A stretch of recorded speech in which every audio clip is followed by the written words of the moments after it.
Hi everyone, we'll be going over Chapter 4, Secondary Education and Transition Planning. My name is Chelsea Pangelinan.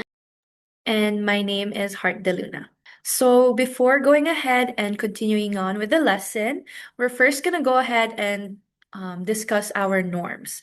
So first, we listen, learn, and watch actively, exercise digital etiquette, ask for help if needed. You can reach Chelsea and I through our school email and our WhatsApp, and we will respond to you quickly.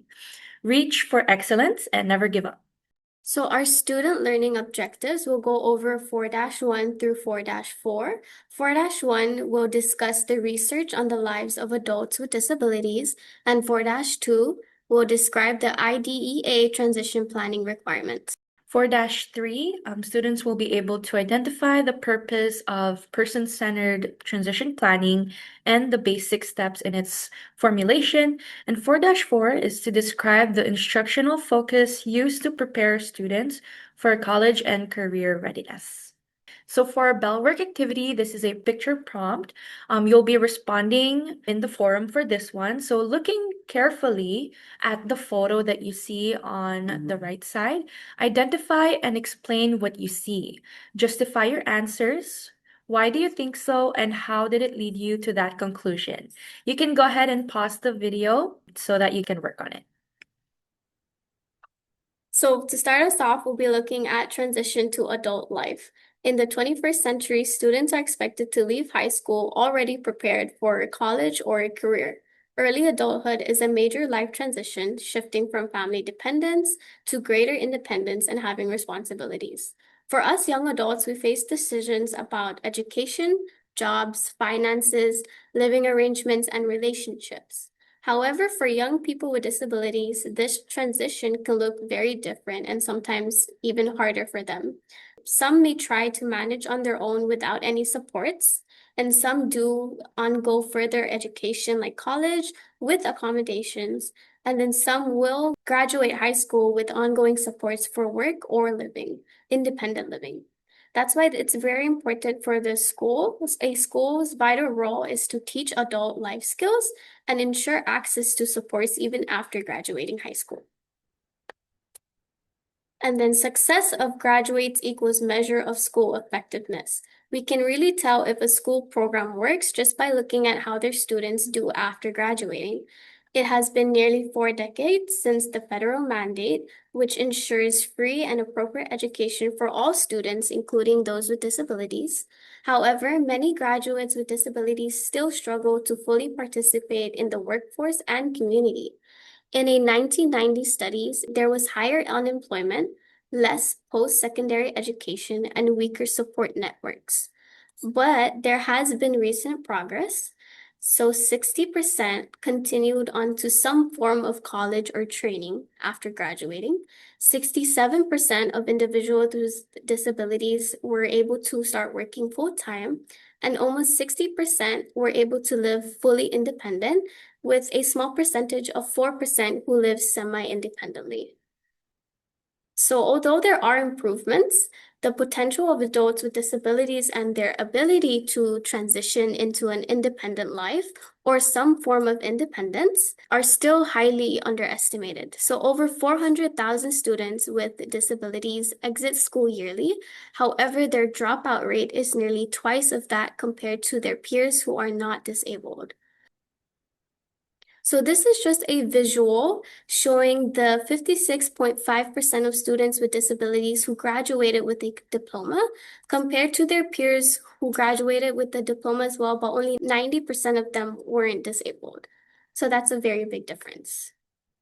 And then moving on, many graduates are not ready for employment or further education and struggle to find necessary adult services outside of school. And students with severe disabilities face long waits for employment and housing services. Post-secondary education often lacks needed support services for students with disabilities. So research shows that more young adults with disabilities are working after high school than in the past. So that is a good thing.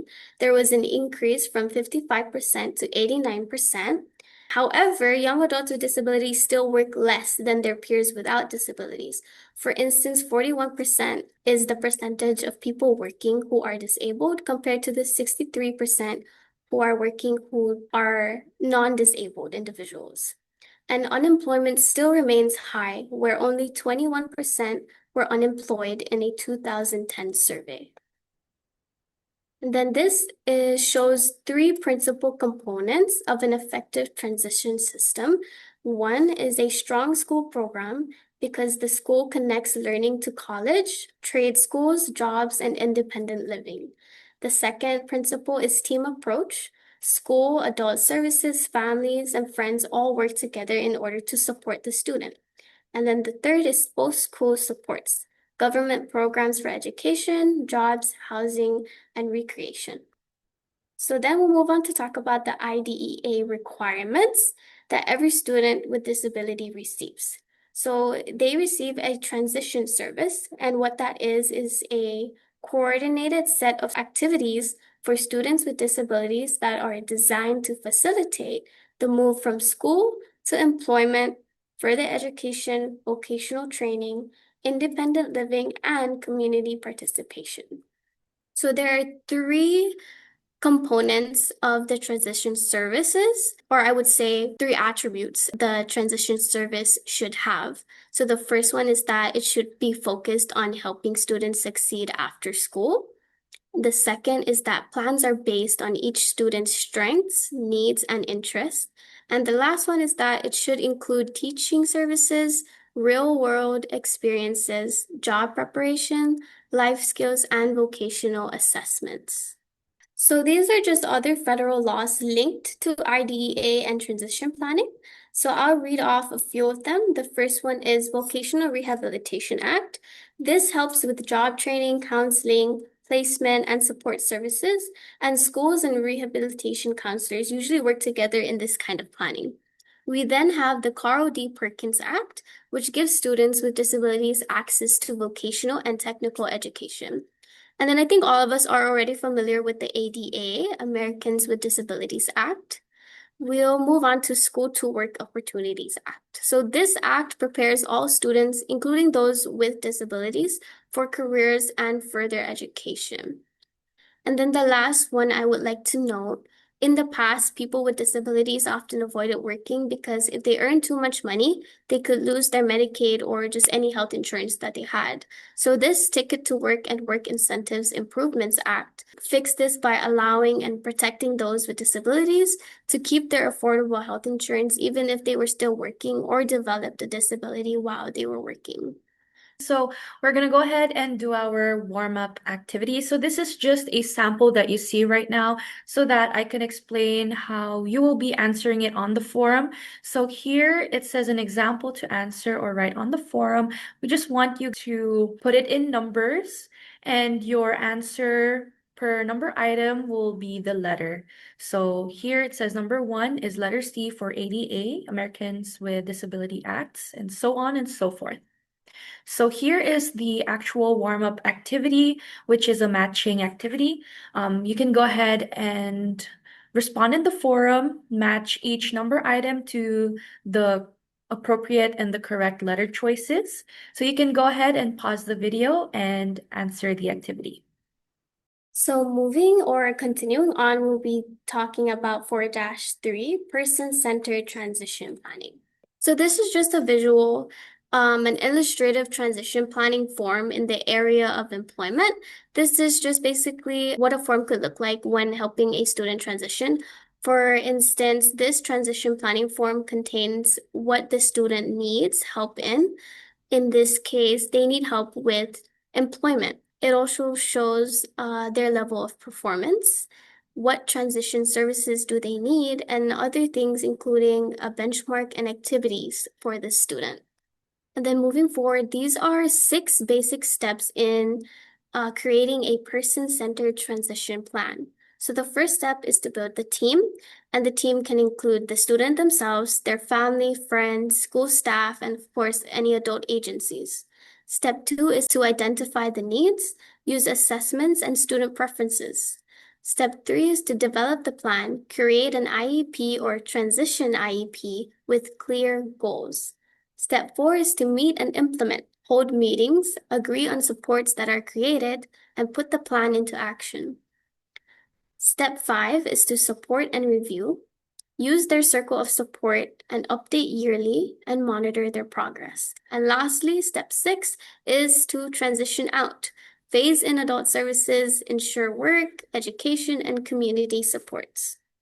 So, like I said previously, family is the biggest influence and the biggest support. Students and parents may lose services after high school, which creates a shock and challenge because sometimes families don't know what to do after their child graduates and they don't know what adult life will bring for their child. They have to worry about jobs, housing, education, and other supports. So that's why it's very important that both families and schools or programs work together.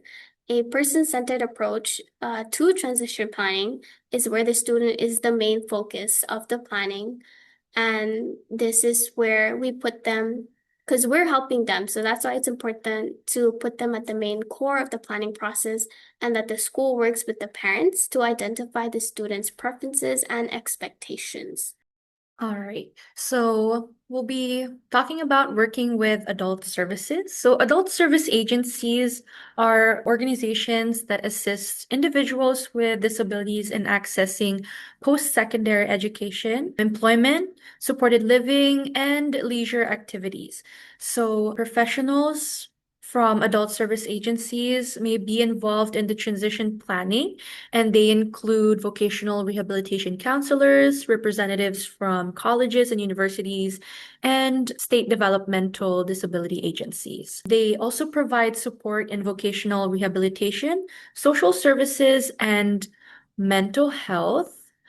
Examples are careers, education, counseling, job training, and interpreter services. And they should become involved early in the transition planning so that they can really target the services necessary for the student, and they can collaborate with the schools and the families, again, with the appropriate services needed, the counseling or the help that's needed so that they can develop information systems that can track the students effectively as they leave their high school. And so that also they can monitor the availability and the appropriateness of the services that they will be providing during the student's adulthood. So preparing the students for adult life, which is the instructional focus for college and career readiness. So the solid foundation is equal to successful foundation. Secondary schools have many roles in the transition process, and they play a vital role in the college and career readiness for students with disabilities. So they help the students enhance their participation in community, and they are also able to link them to the needed programs and services. They teach self-determination, academic skills, adaptive and functional life skills, and college and employment preparation. The outcomes that are expected for students with disabilities as they enter adulthood and also as the secondary schools are preparing them is that they will be able to function independently outside their own family homes and the campus setting, as well as making decisions and choices on their own. Teaching self-determination. So self-determination is a person's ability to consider options and make appropriate decisions for themselves. This allows them to have highly developed sense of personal worth, social responsibility, and better problem-solving skills. That's why there's a need for secondary schools to teach self-determination. It also plays a critical role in the successful transition from school to adult life because it reduces the decisions of service providers and family members, and it puts a greater focus on teaching and promoting their own choice. The planning process is also a great way for the students to have self-determination because they will be able to be in the processing, in the development of their own IEP. But sadly, very few attend their IEP meetings and even fewer actively participate in. Teaching academic skills and access to the general curriculum. So research shows that students with disabilities are not doing as well as they could in high school or college. There are higher dropout rates and they have lower academic achievements than their peers without disabilities. But research also suggests that students with disabilities can achieve beyond their current performance right now. Partnership for 21st Century Skills developed a vision for student success. The strategies that the high school programs could consider and implement in their schools are teaching strategies, making sure that individual needs are being met, considering the students' cultural backgrounds, learning the models that the students excel on, like visual, auditory, using technology and having an inclusive and positive environment and teaching the students to advocate for themselves. The purpose of academic learning is to teach the skills that they immediately and frequently use in their own environment. So instruction concentrates on skills needed in students' daily living routine. So there are examples like safety skills, like crossing the road or reading the signs. And there's also information skills like job and college preparations, applying, and all of that. And here is the partnership with the 21st Century Skills. It's a diagram to really visualize how secondary schools, educators are able to build these students up to their fullest potential, even with their disabilities. As the emphasis on academics and access to general curriculum increases, there is a growing concern for students to be able to earn their high school diploma. So, as we all know, diploma is a minimum requirement in jobs because it shows the competency of a person. But many students with disabilities do not receive the same high school diploma as their peers without disabilities. So students with disabilities must meet regular graduation requirements to receive a regular diploma, and that usually includes graduation exams and appropriate requirements that the school wants. But failure to meet these requirements conclude to having an IEP diploma.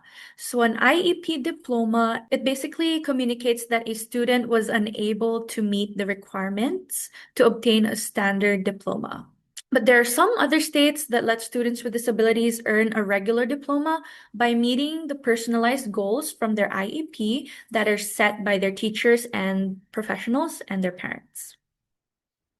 So teaching adaptive and functional skills. Students in secondary school years need access to social activities. And so adaptive and functional life skills training allow them to be in socializing activities so that they can learn to manage their own personal affairs. It also provides basic instruction on developing positive relationships and how they can appropriately behave in the community. So there's co-teaching and peer tutoring that models and teaches the students how to appropriately act and behave in social skills in community settings like the grocery store, shopping malls, restaurants, and like that. In college preparation, today more students in special education services are going to college and vocational schools, which is a very good news. High school teachers play a pivotal role in preparing for the transition. So we have to make sure that the IEP and the SPED team are educated, prepared, organized, and supportive because they need to inform the families and the students what is needed, and they also need to provide the best and the right services for the student. Co-teaching is a powerful tool in meeting all student needs because it provides unique teaching styles. They monitor the progress of each student. They have the access to general education while meeting individual needs. They plan the curriculum and they teach and evaluate, and they also have a strong admin support. For employment, there is a big shift from classroom job training to real world work experience. So before, a lot of the employment preparation is just within the classroom, but now there's work experience where it's a combined. So there's classroom setting where they learn about the skills and then they go off campus so that they can have on-the-job trainings or OJT, where they apply the skills and the things that they have learned in the classroom. There's also career education in which they are in training for social skills and general occupational skills. This allows them to be aware and explore various careers and develop appropriate attitudes, social skills, and work habits. And there's also community-based approach, which is a direct training and ongoing support in a community and employment site. So looking toward a bright future. So in middle school and high school, students with disabilities face many different and evolving challenges, getting the support that they need. And, they have the same expectations and high academic standards as their peers without disabilities. So the requirements to achieve these expectations is to have a positive and ongoing communication between educators and families, and having new and innovative approaches to address the diverse learning needs. In transition from school to adult life, they need to have coordinated support to help them find jobs, housing, and leisure activities. And so this is why the IDEA transition requirements is also one of the best ways to help the students prepare them to live, work, and continue their education after high school. Today, more students with disabilities are now going to college than ever before. So almost 60% of students take classes at college, universities, and vocational schools. And we're going to go ahead and go on to our main activity. Okay, hi again. So this is our main activity. It is a vision board. I'm sure many of you have at least come upon this once in your life, either in high school or middle school. So for this activity, you will create a vision board. You can either draw it by hand or gather images online and put it all together. Your vision board should reflect where you see yourself after you're transitioning from your academic journey into adulthood. So consider your education, your career, or any other personal goals that you would like to achieve or see yourself reaching in the near future. And what does your future look like to you? So once completed, take a photo or a screenshot of your vision board and share it with us, along with a short description explaining your vision, explaining why you added certain photos or images in your vision board. So I would just like to share a little sample. So this is just a sample of our vision board. This is some images that reflect what I want as a dream or a vision, where I see myself in a couple years. So you can also do something like this, draw it or create it on a Canva. This is just a sample. This is my vision board. So moving forward, we're going to go on our assessment, which is Wayground, formerly known as quizzes. So you can go ahead and scan the QR code on the screen or click the link below using the code 41648162. Or you can click on to this and it will take you right away to the assessment. We will also be putting in the assessment link in the description box in this video. So yes, good luck. Thank you so much for listening in on our Teachback, and I hope you guys have a great day or night.